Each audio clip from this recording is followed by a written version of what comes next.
So this is kind of a new thing. I don't know if any of you have heard of Aquafaba. Fabinace is a store brand of it. Sir Kensington makes it. I love it. So look at this beautiful mayonnaise-y looking gorgeousness. That's not mayonnaise. There's no dairy in it. There's no soy in it. It is water from a can of chickpeas. Yes!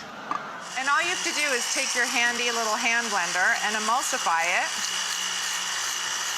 slowly. You just stream in the oil and it turns into that. You can also buy it in a jar. You're the first one to turn me on to vegan mayo years ago. Vegan-aise. I love vegan-aise. Yep. You can flavor this in so many different ways. I love to put sea salt and Old Bay seasoning in it. I love Old Bay. I'm a big Old Bay. If you roll in the Northeast, you know about the Old Bay. I'm just gonna put some cumin and lime in my aquafaba. Yeah, I love, these tacos look gorgeous, by the way. And I think that's what's fun about this. It's that mental fake out, you know, that you're eating something that's not so great for you, that you associate with like being a little bad for you, Tuesday taco night or whatever. Right. But really it's delicious and lovely and light. Okay, I'm getting my tea and then I'm coming to sit Another with you. thing happened since I saw you last.